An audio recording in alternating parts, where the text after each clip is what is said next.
ریاض النظرہ میں بھی لے کے آئے ہیں امام طبرانی کے واسطہ سے. حدیث ہے, حدیث سنیں. ام المومنین حضرت عائشہ صدیقہ رضی اللہ تعالی عنہا روایت کرتی ہیں.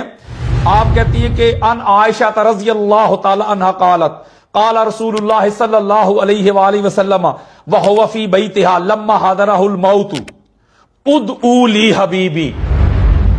آپ روایت کرتی ہیں کہ رسول اللہ صلی اللہ علیہ وآلہ وسلم میرے حجرہ میں تھے, میرے گھر میں تھے جب آقا علیہ الصلوۃ والسلام کا وصال ہوا. تو اس حالت میں آقا علیہ الصلوۃ والسلام نے ارشاد فرمایا کہ میرے پاس میرے حبیب کو لے کے آؤ, یا میرے پاس میرے حبیب کو بلا بھیجو, میرے حبیب میرے محبوب کو لے کے آؤ. یہ میں کوئی شرح نہیں کر رہا, ایک ایک لفظ اور ترجمہ دے رہا ہوں. آپ روایت کرتی ہیں قالت فدعوت لہ ابا بکر رضی اللہ تعالیٰ عنہ, کہتی ہیں کہ میں نے حضرت ابو بکر کو بلا بھیجا. جب حضرت ابو بکر آگے فناظر الیہ ثم وضع راسہ ثم قال ادعوا لی حبیبی. جب حضرت ابو بکر آگئے تو آقا علیہ الصلوۃ والسلام نے جب حضرت ابو بکر کی طرف دیکھا, ان کے چہرے کی طرف دیکھا اور اپنا سر مبارک نیچے کر لیا, اور پھر حضور علیہ السلام نے ارشاد فرمایا کہ میرے حبیب کو بلاؤ. یعنی حضرت ابو بکر کو دیکھ کر آقا علیہ الصلوۃ والسلام کا سر مبارک جھکا لینا اور پھر فرمانا کہ میرے حبیب کو بلاؤ. اس سے کیا پتا چلتا ہے کہ حضور علیہ الصلوۃ والسلام حضرت ابو بکر کو بلانا نہیں چاہ رہے تھے. بسم اللہ الرحمن الرحیم. لی خمسۃ نطفی بہا حر الوباء الحاطمہ المصطفیٰ والمرتضیٰ وبناہما والسیدہ. روافظ کی نمک حلالی میں لوگ کہاں سے کہاں پہنچ جائیں گے, اس بات کا بالکل بھی اندازہ نہیں لگایا جا سکتا تھا. لیکن گزشتہ کچھ دنوں سے سوشل میڈیا پر کچھ اس طرح کی باتیں اور کچھ اس طرح کی چیزیں دیکھنے کو مل رہی ہیں کہ جن کو دیکھ کر یہ احساس ہو رہا ہے کہ لوگ نبی کریم صلی اللہ تعالیٰ علیہ وبارک وسلم کی جانب جھوٹ بولنے سے بھی نہیں چوکتے. یہ بات بنیادی طور پر یاد رکھیے کہ نبی کریم صلی اللہ تعالیٰ علیہ وآلہ وسلم کی جانب جھوٹ کی نسبت کرنا یہ کسی بھی صاحب ایمان کا طریقہ نہیں ہو سکتا. آپ صلی اللہ تعالیٰ علیہ وآلہ وسلم نے واضح طور پر خود ارشاد فرمایا کہ جس نے میری جانب جھوٹ کی نسبت کی تو اسے چاہیے کہ وہ اپنا ٹھکانہ جہنم میں خود ہی تلاش کر لے. اور یہ حدیث مبارکہ متواتر حدیث ہے. امام سیوطی نے اس کو متواتر لکھا ہے, اور اسی طریقے سے دیگر محدثین نے, امام ذہبی نے, علامہ قسطلانی نے, امام عسقلانی نے, علامہ زرکلی نے, تقریباً تمام محدثین نے اس حدیث مبارکہ کو متواتر لکھا اور کہا ہے کہ یہ جو حدیث مبارکہ ہے جس میں نبی کریم صلی اللہ تعالیٰ علیہ وآلہ وسلم نے ارشاد فرمایا کہ من کذب علیہ متعمدا فلیتبوأ مقعدہ من النار, جو جان بوجھ کر میری اوپر جھوٹ باندھے اسے چاہیے کہ وہ اپنا ٹھکانہ جہنم میں تلاش کر لے.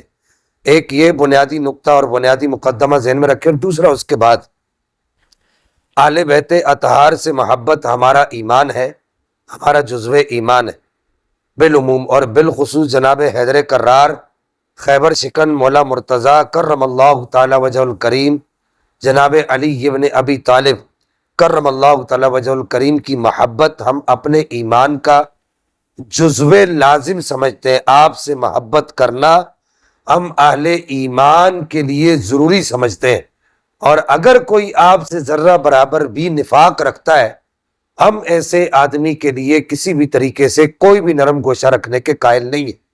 اور ہم اس بات کو مانتے ہیں کہ جس کے دل میں مولا کائنات کی محبت نہیں ہے ایسا آدمی اہل سنت سے خارج ہے, اس کا اہل سنت کے ساتھ کوئی بھی تعلق نہیں ہے.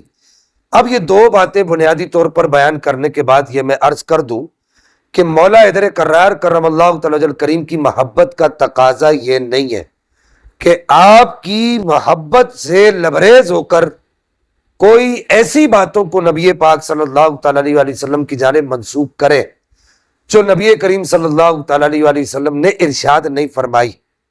تو اس کو ایسی بات کو نبی پاک کی جانب منسوب کرنا, چاہے وہ کسی کے لیے بھی, کسی کے حوالے سے بھی, کسی کی بھی فضیلت کو بیان کرنے کے لیے کیا جائے, چاہے وہ جناب مولا کائنات کی فضیلت کو بیان کرنے کے لیے کیا جائے, چاہے وہ حضرت ابوبکر صدیق کی فضیلت کو بیان کرنے کے لیے کیا جائے، چاہے وہ حضرت عمر فاروق کی فضیلت کو بیان کرنے کے لیے کیا جائے، کسی کی بھی فضیلت کو بیان کرنے کے لیے کوئی بھی بات نبی پاک کی جانب جھوٹی منسوب کی جائے گی تو وہ ایسا آدمی، ہمارے علماء نے، محدثین نے اس بات کا تعین کیا ہے کہ ایسا آدمی جو ہے وہ اس حدیث مبارکہ کا مصداق ہے کہ جس حدیث مبارکہ میں نبی کریم صلی اللہ تعالی علیہ وآلہ وسلم نے ارشاد فرمایا کہ جو مجھ پر جان بوجھ کر جھوٹ باندھتا ہے اسے چاہیے کہ وہ اپنا ٹھکانہ جہنم میں تلاش کر لے۔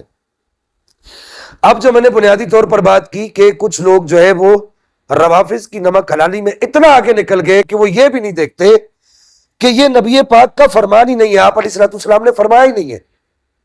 انہی لوگوں میں سے اس وقت کچھ سر فہرست لوگ ہیں، انہوں نے جھوٹی حدیثیں گھڑ گھڑ کے لوگوں کو گمراہ کرنے کے لیے جو ہے ایک یوں سمجھیے کہ اپنے کندھوں کے اوپر سارا بوجھ اٹھا کر رکھا ہوا ہے۔ اہل سنت کو گمراہ کرنے کی کوشش کی جا رہی ہے اور روافض کو خوش کرنے کی کوشش کی جا رہی ہے۔ تو انہی حدیثوں میں سے ایک حدیث اور بھی ہے کہ جو حضرت سیدہ عائشہ صدیقہ رضی اللہ تعالیٰ عنہا کی جانب منسوب کی جاتی ہے اور کہا جاتا ہے جی آپ نے ارشاد فرمایا، آپ نے فرمایا کہ سیدہ عائشہ کہتی ہیں کہ نبی کریم صلی اللہ تعالیٰ علیہ وبارک وسلم کا جب اس دنیا میں آخری وقت تھا تو آپ علیہ الصلوۃ والسلام نے ارشاد فرمایا کہ ادعو لی حبیبی، میرے حبیب کو، میرے محبوب کو بلاؤ۔ تو وہ کہتی ہیں کہ فدعوت ابا بکر۔ اب وہ صاحب یہاں پر جو ہے وہ جو اس حدیث کو پڑھ رہے ہیں ان کو اعراب بھی پڑھنا نہیں آ رہے۔ اب آپ کو پتہ ہے کہ اتنی قابلیت کس کے اندر ہے۔ فدعوت ابا بکر کو پڑھ رہے ہیں فدعوت ابا بکر۔ آپ روایت کرتی ہیں قالت فدعوت لہو ابا بکر، فدعوت لہو ابا بکر، فدعوت لہو ابا بکر، فدعوت ابا بکر فنظر الیہ۔ اب اس حدیث کا ترجمہ بھی غلط کیا گیا، اس روایت کا، اگرچہ یہ حدیث نہیں ہے، اس کا ترجمہ بھی غلط کیا کہ کسی نبی پاک کے لیے حضرت ابوبکر کو بلایا گیا۔ سیدہ عائشہ کہتی ہے کہ میں نے حضرت ابوبکر کو بلایا، اور آگے ترجمہ کیا، لکھنے والے نے لکھا کہ نبی پاک علیہ الصلوۃ والسلام نے چہرہ پھیر لیا حضرت ابوبکر صدیق سے۔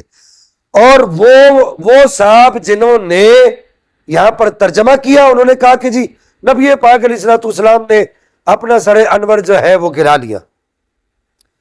اب یہ مطلب فنظر الیہ کا یہ ترجمہ تو نہیں ہوگا۔ فنظر الیہ، نبی پاک علیہ السلام نے ان کی طرف دیکھا اور دیکھ کر دوبارہ فرمایا، اس کا ترجمہ یہ ہوگا، اور دیکھ کر دوبارہ فرمایا کہ ادعو لی حبیبی، اس طرح 2 دفعہ ہوا۔ پھر حضرت سیدنا مولا کائنات مولا حیدر کرار کرم اللہ تعالی الکریم کو بلایا گیا، تو حضرت مولا کائنات تشریف لائے، حاضر خدمت ہوئے، تو نبی پاک علیہ الصلوۃ والسلام نے ان کو اپنے کپڑے کے اندر یعنی اپنی چادر رحمت کے اندر لیا، اور اسی حال میں اپنی چادر رحمت کے اندر لے کر آپ کو اپنے سینے سے لگایا اور اوپر سے اپنے ہاتھ سے دبایا، اور اسی حال میں نبی پاک صلی اللہ تعالی علیہ وبارک وسلم اس دنیا سے رخصت ہو گئے۔ یہ وہ روایت ہے جو نبی کریم کی جانب سری جھوٹ ہے، کنایتن بھی نہیں، سری جھوٹ ہے۔ نبی کریم صلی اللہ تعالی علیہ وبارک وسلم کو ایسے لوگ کیا جواب دیں گے کہ یہ نبی پاک صلی اللہ تعالی علیہ وبارک وسلم کی مبارک زندگی کے اندر ایسا ہوا ہی نہیں۔ اور ڈھٹائی دیکھیے کہ کتابوں کا نام لے کے، اہل سنت کی کتابوں کا نام لے کر وہ کہتے ہیں جی یہ اہل سنت کی کتابوں کے اندر موجود ہے۔ تو بھائی اہل سنت کی کتابوں کے اندر موجود ہے تو ساتھ میں حکم بھی تو لکھا ہوا ہے۔ یہ امام ذہبی کا نام بھی لیا انہوں نے جنہوں نے یہ روایت بیان کی۔ یہ امام ذہبی کی ترتیب الموضوعات ہے، کتاب کا نام یاد رکھیے گا، یہ امام ذہبی کی ترتیب الموضوعات ہے، یہ اسکرین پر چل رہی ہے۔ یہ میں اس کا اقتباس پڑھنے لگا ہوں کہ امام ذہبی رحمہ اللہ نے ارشاد فرمایا کہ یہ جو حدیث مبارکہ ہے، یہ جو روایت ہے، اس روایت کے اندر جو راوی ہے اسماعیل بن ابان، اسماعیل بن ابان یہ جھوٹا ہے، کذاب ہے۔ یہ نبی کریم صلی اللہ تعالی علیہ وسلم کی جانب جھوٹی روایتیں کھڑا کرتا تھا۔ ترتیب الموضوعات کے اندر بھی اس کو کذاب کہا گیا ہے، العالی المسنہ کے اندر بھی اس کو کذاب کہا گیا ہے، الفوائد المجموعہ کے اندر بھی اس کو کذاب کہا گیا ہے، میزان الاعتدال میں بھی اس کو کذاب کہا گیا ہے۔ میزان الاعتدال میں اس کا رقم ہے 644، العالی المسنہ کے اندر جلد اول ہے اور اس کا رقم ہے 370۔ اور اسی طریقے سے الفوائد المجموعہ کے اندر اس کا رقم ہے 386. یہ جھوٹا آدمی ہے، یہ نبی کریم صلی اللہ تعالی علیہ وسلم کی جانب جھوٹی روایتیں، جھوٹی باتیں گھڑا کرتا تھا. پھر اس کے بعد یہ دوسری کتاب ہے امام ذہبی کی، المغنی فی الضعفاء. یہاں بھی امام ذہبی نے اسماعیل بن ابان الکوفی اس کے بارے میں کہا کذاب، جھوٹا ہے، اس کا صحیح روایت بیان کرنے سے کوئی بھی تعلق نہیں ہے. اب ایسے لوگ کیا کرتے ہیں کہ سند کا جو منتہا ہوتا ہے، یعنی کہ جو صحابی یا جو صحابیہ جس نے اس روایت کو بیان کیا ہوتا ہے، اس کا نام لے کر یہ لوگ کیا کرتے ہیں، کہتے ہیں جی دیکھیں ان سے روایت ہے. تو بھائی ان تک جو روایت جن لوگوں نے جھوٹی پہنچائی، تو وہ جو سند کا بنیادی نقطہ آغاز ہے وہی جھوٹا ہے. تو یہ نبی پاک کی حدیث نہیں، یہ جھوٹ ہے. ایسے لوگوں کو اپنا ٹھکانہ خود وہاں تلاش کر لینا چاہیے جہاں نبی کریم صلی اللہ تعالی علیہ وسلم نے ارشاد فرمایا.